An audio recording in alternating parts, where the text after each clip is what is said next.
ہندوستان ہی کی بات میں اگر بتاؤں، یہاں پر ایک بادشاہ ایسا بھی گزرا جس کے ایک تیر سے ایک بچے کی موت ہو گئی تھی، ایک بچے کی موت ہو گئی۔ عورت جو بچے کی ماں تھی وہ مقدمہ کر دی چیف جسٹس کے پاس۔ اس وقت کے جو چیف جسٹس تھے قاضی سراج الدولہ، انہوں نے طلب کیا بادشاہ کو طلب کیا۔ اسی ہندوستان کی بات کر رہا ہوں۔ عورت ایک جگہ کھڑی ہے، وقت کا بادشاہ ایک جگہ کھڑا ہے۔ عورت نے کہا میرے بچے کو ان کے تیر سے موت ہو گئی۔ بادشاہ شکار کر رہا تھا، چوک کے تیر لگ گیا۔ بادشاہ نے کہا ہاں میرا تیر لگا تو ہے، گواہ بھی ہیں، سپاہی بھی گواہ ہیں، عورت بھی گواہ ہے۔ دو آپشن ہوتے ہیں موت کے بعد، کسی کا کچھ قتل ہو گیا انجانے میں، چوک کر اگر قتل ہو گیا، دو آپشن اسلام دیتا ہے۔ اس عورت کو قاضی نے کہا تیرے پاس دو آپشن ہیں، چاہے تو اپنے بچے کی موت پر دیت لے لے، کچھ پیسے لے لے بادشاہ سے اور اسے معاف کر دے، یا چاہے تو جان کے بدلے جان لے لے، بادشاہ کی جان بھی لے سکتی ہے۔ قاضی نے فیصلہ سنا دیا، یہ نہیں کہ بادشاہ کو چھوڑ دینا ہے، دونوں آپشن عورت کے اوپر۔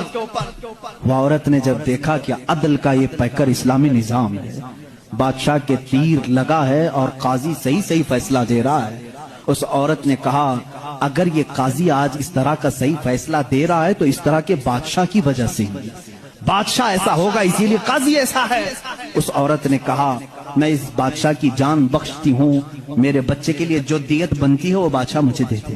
بادشاہ نے جتنی دیت بنتی تھی اس سے زیادہ اسے دیا، اور جب یہ معاملہ ختم ہوا تو بادشاہ قاضی کے پاس آیا اور اپنا جبہ کھولا، اس میں خنجر تھا، خنجر نکالا، کہا قاضی، وہ اس وقت کے سپریم کورٹ کا چیف جسٹس تھا، قاضی بادشاہ کیا کہتا جانتے ہو؟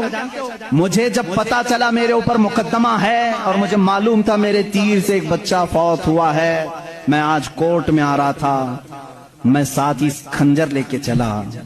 قاضی نے پوچھا کیوں لے کے چلے؟ کہا میں یہ دیکھنا چاہتا تھا کہ اگر فیصلہ قرآن و حدیث کے مطابق ہو تو ٹھیک ہے میں مان لوں، اور ذرا برابر اگر بادشاہ کا خیال کر کے قاضی نے کیا تو اسی خنجر سے قاضی کو قتل کر دو۔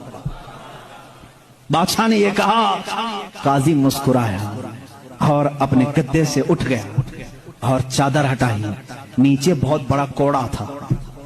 کہا بادشاہ تمہیں معلوم ہے میں آج پہلی مرتبہ اس کرسی پر آنے کے بعد، اس گدے پہ آنے کے وقت کوڑا نیچے لے کر بیٹھا ہوں۔ کہا کیوں؟ کہا میں نے اسی وقت طے کر لیا کہ بادشاہ کو کٹہرے میں کھڑا کروں گا اور فیصلہ قرآن و حدیث کے مطابق سناؤں گا، اگر بادشاہ مان لیا تو ٹھیک، ورنہ میں اس کوڑے سے اسے منواؤں گا۔